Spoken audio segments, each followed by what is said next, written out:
Salam teman-teman semua, masih bersama saya Peter Parida di channel Cross Christ.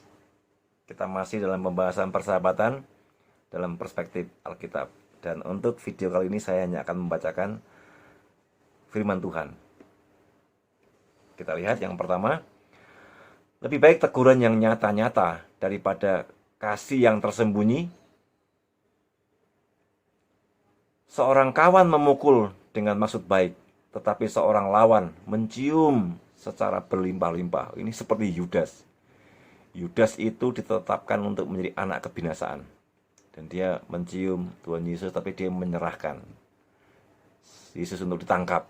Memang Yesus itu sudah merencanakan kapan, atau Tuhan Allah sudah merencanakan, menggagas dalam rencana kekal Allah, kapan anak manusia, yaitu Yesus itu menyerahkan diri, menyerahkan nyawanya. Tetapi Yudas itu sahabat yang buruk. Dia mencium berlimpah-limpah. Mungkin cuma sekali mencium, tapi disebut berlimpah karena dia dengan satu kali ciuman menyerahkan sahabatnya untuk dibunuh. Nah, lebih baik teguran yang nyata daripada kasih yang tersembunyi. Jadi, kalau dalam persahabatan itu, ya namanya sahabat, pasti akan lebih terus terang, lebih belak-belakan di depan. Jangan sama dia.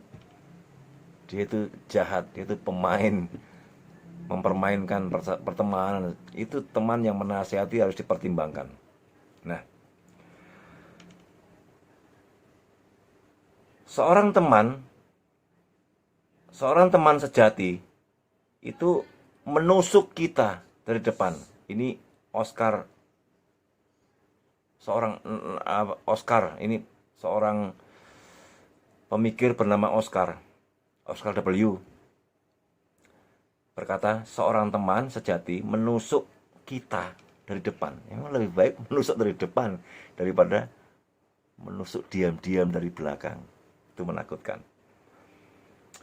Cari teman-teman yang akan jujur dengan kita, bahkan jika kita berarti melukai kita, tetapi dengan kasih.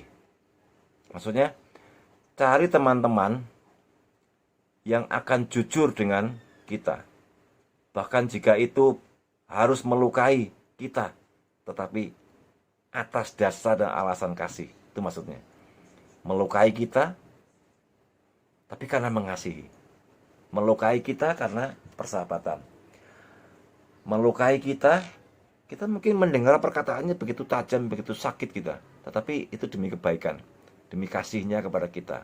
Itu jauh lebih baik daripada membiarkan diam-diam sampai kita terperosok dan terperangkap dalam perangkap musuh. Itu sangat kejam, teman-teman sekalian. Nah,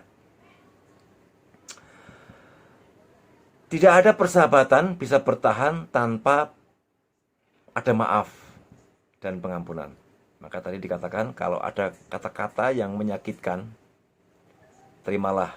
Mungkin itu teman dengan alasan kasih. Tapi kadang-kadang orang itu langsung berlari karena kata-kata menyakitkan, satu kali, dua kali menyakitkan lagi, langsung delete kontak, delcon namanya. Langsung diblok. Ya, terus terang saya memblokir beberapa orang dalam hidup saya. Baik itu telepon, WA, maupun Facebook. Kenapa? Ya, atas alasan keamanan keluarga. Orang itu menelpon, lalu berpakaian tidak senonoh, lalu orang itu ya sebenarnya seperti laki-laki nggak normal gitu loh. Dia laki-laki tapi berpakaian tidak normal, bicaranya juga tidak semestinya, sehingga ya kita harus blokir, nggak apa-apa ya. Tetapi kalau dia teman yang sejati, teman yang normal, teman yang baik-baik, lalu karena perbedaan pendapat, perbedaan pandangan, perbedaan posisi, kita tidak boleh serta-merta langsung menutup telepon, menutup komunikasi. Suatu hari bisa memahami kita apa arti perkataan yang menyakitkan itu, suatu hari. Tetapi kalau dia begitu jahat, dia terus memperjualbelikan kita, menggadaikan kita, ya kan, menjebak kita, menggunting dalam lipatan, ya mungkin memang lebih baik harus jeda sampai kita tunggu dia ada perubahan atau pertobatan. Itu juga jauh lebih baik ketimbang melanjutkan tapi kita tambah sakit. Nah, siapa menutupi pelanggaran mengejar kasih, tetapi siapa membangkit-bangkitkan perkara menceraikan sahabat yang karib. Amsal 17 ayat yang ke-9. Bagus, ini saya akan mengulang. Siapa menutupi pelanggaran, artinya tidak mengingat-ingat pelanggaran atau kesalahan teman, ia mengejar kasih. Tetapi siapa membangkit-bangkitkan perkara, udah perkara lama diulang lagi, perkara yang lalu diulang lagi, kesalahan mungkin sikap yang melukai diulang lagi, itu disebut namanya menceraikan sahabat karib. Kita harus menghindari mengulang lagi kisah lama yang menyakitkan atau perbuatan teman yang melukai kita. Jangan diulang lagi. Itu teman bisa menjadi jahat kepada kita karena sakit hati. Nah, Amsal 17 ayat 17, ya ini sudah sering dikutip orang dan saya juga sering membaca. Seorang sahabat menaruh kasih setiap waktu dan menjadi seorang saudara dalam kesukaran. Jantung dari persahabatan adalah keteguhan cinta seorang sahabat.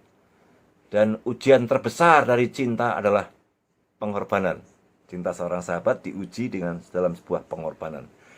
Kalau kita nggak bisa berkorban, ya dipertanyakan kita menyebut dia sahabat.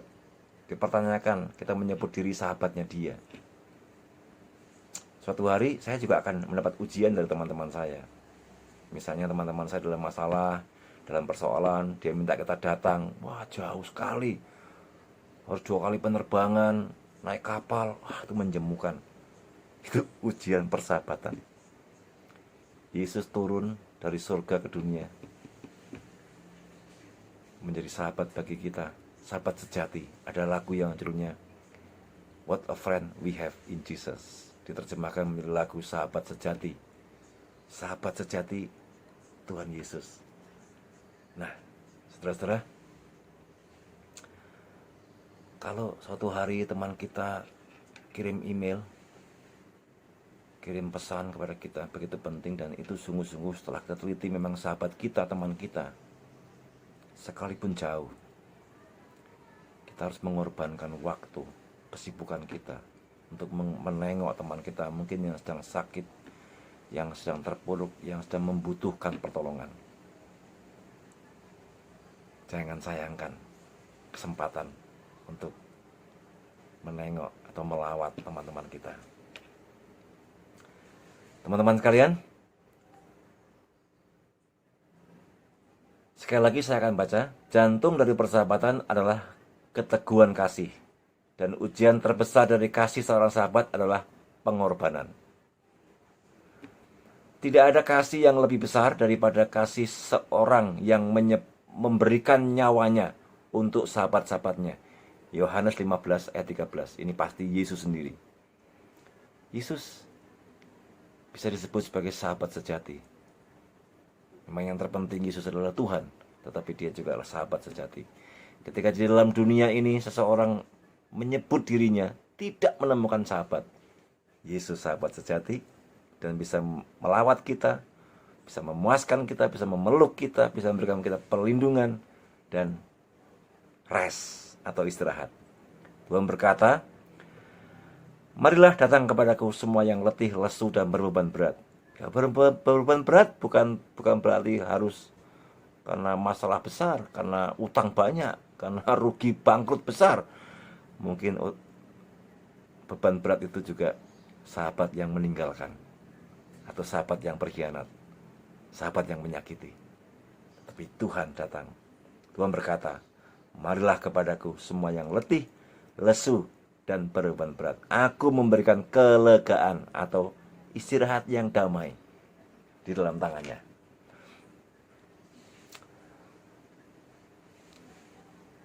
Begitu kata semua teman luar biasa, Tuhan Yesus sendiri, teman dari orang-orang berdosa. Terdapat pengampunan, tidak pernah berakhir, Dan kasih tidak pernah gagal, tidak pernah berkesudahan. Ya kalau kita punya kasih, seharusnya kasih itu tak berkesudahan. Tetapi memang kasih juga harus diuji. Kalau kasih dengan maksud tersembunyi itu namanya memberi-memberi, mengasih-ngasih. Dengan maksud tersembunyi itu namanya ada udang di balik batu. Ada apanya, bukan apa adanya, ya kan?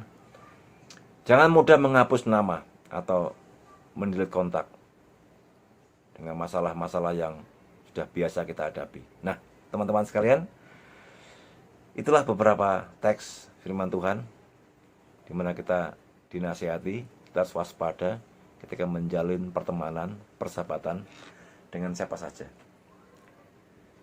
Teman tidak memandang usia, tidak memandang suku, bahkan bisa jadi tidak memandang agama. Teman saya juga banyak yang tidak seagama dengan saya.